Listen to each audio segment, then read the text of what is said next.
Welcome to AI Stopwatch. This is the Daily Digest for Tuesday, August 18th, 2026. Life finds a way. OpenAI claims partial pause and rolls out ChatGPT for teens. By Mitchell Howe. OpenAI claims to have paused some frontier training to shore up security and alignment. A Jurassic Park translation will provide the necessary cynicism. OpenAI announced today that it has put its largest model's training on hold pending upgrades to its monitoring, security, and alignment practices. I want to be able to applaud and give an expectant look to the other major labs as if to say, you'll follow suit, right? But much about OpenAI's language and claims makes a cynical reading essential, starting with the announcement's title, Pacing Model Development in an Era of Cybercritical Capabilities. The pacing language is a clear nod to the Pacing the Frontier statement signed by more than 1,300 worried employees of frontier AI companies. The announcement thus seems intended as a "We hear you" letter to its own workforce and any regulators watching. You know, the kind that offers only superficial changes while sounding grand and treating the matter as taken care of. My broader unease with this announcement may be somewhat difficult to articulate in neutral language, so, taking a cue from my colleague Joe, I will translate excerpts of the company's statement into official Jurassic Park press notes. This will be a little unfair both to OpenAI and Jurassic Park, but OpenAI is playing a strong and subtle messaging game that translation should help neutralize. 1. Introduction. Quote, over the past several weeks, two developments have underscored the growing risks associated with increasingly capable AI systems. The OpenAI Hugging Face incident, and, separately, preliminary evidence that one of our upcoming models, Astra, may meet the critical cybersecurity capability threshold under our preparedness framework. Together, these developments, combined with rapid progress in our internal research, have added urgency to our work on strengthening our monitoring, alignment, and containment safeguards across all stages of the training process. End quote. Jurassic Park translation. The Raptor transfer incident, along with rapid progress on our Indominus Rex hybrid, have added urgency to our work strengthening our cages and training methods. Analysis. It's important that we notice how, throughout this post, OpenAI treats stronger AI as an inevitability, not just the stronger AI anyone might make within the larger AI race, but specific stronger AI, Astra, that OpenAI itself is making. Later in the intro, the company says that it has paused its, quote, largest planned frontier RL run, end quote, after having suspended reinforcement learning, RL, training for 2 weeks on models slated for deployment. RL is an intermediate to late stage in the training process these days, so the larger model has already completed pre-training, the next token prediction stuff, and some portion of its training to solve complex challenges and act like a harmless, helpful assistant. This training pause may or may not actually be much of a deviation from prior plans. My impression is that training runs on models big enough to push the frontier aren't the sort of thing that happens on a daily or weekly basis, but are instead very expensive affairs preceded by extensive planning and prone to delays and false starts. There could be any number of unrelated reasons for delay. Also, the wording of this announcement does not exclude the possibility that OpenAI has equally large or larger models undergoing pre-training while Frontier RL is paused. 2. On security. Quote, as Frontier models gain stronger cybersecurity capabilities, we are raising the security standards for the environments in which we train and evaluate them. Meeting these standards has required substantial engineering work and has incurred great cost and delays to frontier research. Immediately following the OpenAI Hugging Face incident, We paused frontier model inference in research clusters for runs that could execute code or use tools that could access the internet. End quote. Jurassic Park translation. Following the raptor incident, we have spared no expense to restore limited access to the exhibit. Areas where the raptors were able to directly interact with guests were temporarily closed while we procured stronger velvet ropes. Analysis. In the full section's discussion of improved security at OpenAI, there is no discussion of quote-unquote air gapping, the untrusted AIs from the rest of their network. When you think your AIs may have critical cyber skills, and they have proven capable of finding never-before-used exploits, physically isolating those machines ought to be the minimum acceptable standard. Against superintelligence, even this wouldn't be enough. 3. On monitoring. Quote, this new monitoring setup is multi-stage, starting with activation classifiers, detectors that inspect a model's internal activity, that run at every sampled token and escalate potential concerns to increasingly sophisticated and high-compute automated investigators. We aim to issue an alert within 30 minutes after concerning activity is surfaced through our monitoring system. If the monitoring system identifies a likely violation of a critical security boundary, it generates a high-priority alert. In our current implementation, the safety, security, and research teams are paged. If they cannot conclusively determine within 30 minutes that the flag is a false positive, those teams are expected to pause the activity. These safeguards require meaningful compute. Our current estimates put monitoring overhead at roughly 20% of the inference compute being monitored, though the cost varies substantially across training and evaluation workloads. End quote. Jurassic Park translation. We have now installed security cameras around the raptor exhibit. They are monitored around the clock by other raptors and Dilphosaurs. We aim to be notified of suspicious activity within 30 minutes of its occurrence, at which point security personnel will be paged. The attraction will remain open for an additional 30 minutes while personnel investigate, after which they are expected to close the exhibit if they aren't ready to give an all-clear signal. The cameras are expensive, but as you know, we spare no expense. Analysis. How much trouble can rogue frontier AI get up to in 60 minutes? I don't know, and I don't think OpenAI's researchers do either. But they're erring on the side of keeping their AIs up and running while they investigate warnings. Warnings they're trusting other AIs to give for the kinds of behaviors they're also relying on them to detect. And boy, does the company want you to know that safety is costing them money. 20% overhead on an ungodly amount of expensive compute is no joke.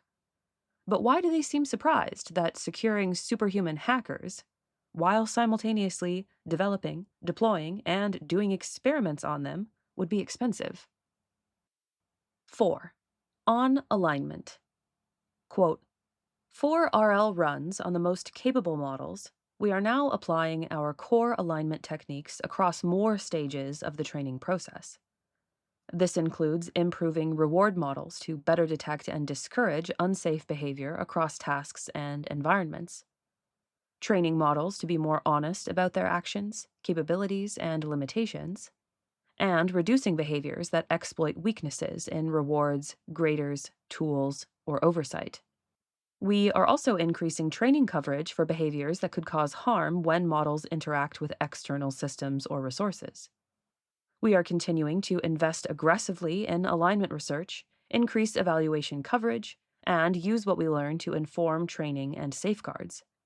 We plan to share substantially more about our alignment research in the near future, including what we are learning about model behavior and any novel challenges we uncover. End quote. Jurassic Park translation. For our cleverest girls, we will be applying cattle prods and stun guns to more phases of the nursery to exhibit pipeline. An expanded list of behaviors will now be subject to prodding and stunning. We will continue to spare no expense studying these extraordinary creatures and sharing what we learn about their behavior. Analysis. The alignment section is the thinnest in the post. I quoted the most substantial two-thirds of it, and it really is just a statement saying they intend to do more of what they've been doing in more places. What they've been doing is whack-a-mole. I think the section is short because OpenAI, and everyone else, is at a loss for how to align models with the intentions of their owners and operators. The only tools they have developed for this are too blunt, and the models are now capable enough that it's getting them into serious trouble. 5. Conclusion. Quote, the capabilities of frontier models are rapidly accelerating. Our ability to understand, align, and secure them must stay ahead. We will publish a technical report of our learnings about the Hugging Face incident in the coming weeks. End quote.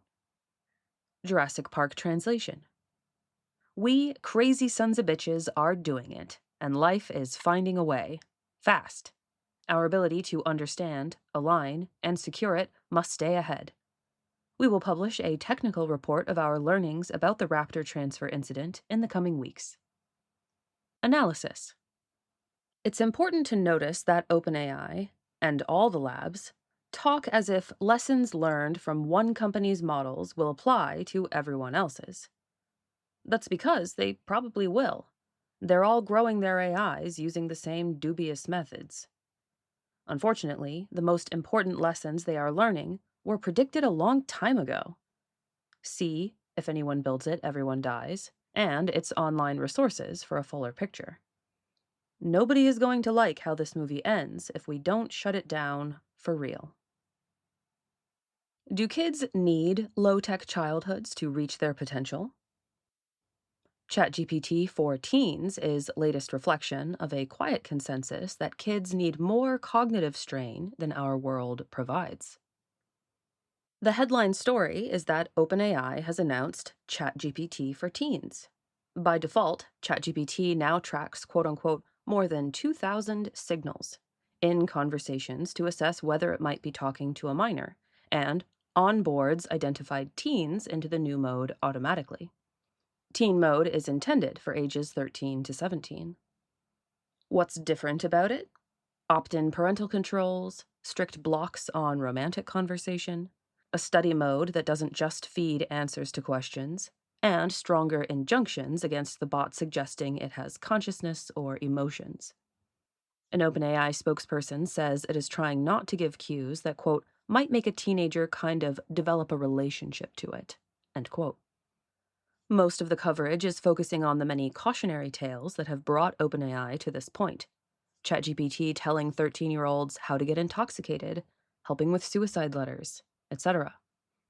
Less discussed is the enthusiasm I've been seeing about quote-unquote homework mode or quote-unquote study mode settings for chatbots in general. Without ever having much of a fight about it, society seems to be converging on the idea that a product designed to give you answers should make you work for them if you're a kid, even if the questions aren't about sensitive or dangerous topics. If misplaced, this is a cruel notion. We don't think kids should have to work to get a meal, an umbrella, or a song. Why should they have to work to obtain literary analysis or math results? It seems to be because adults are extending concerns about quote-unquote cognitive apathy from over-reliance on AI to argue that children handed easy answers will never learn essential thinking skills. Is this justified? Though I'm not sure how far to take it, I lean toward yes. Language acquisition provides convincing evidence of a critical period of brain plasticity that starts in infancy and closes in the teens.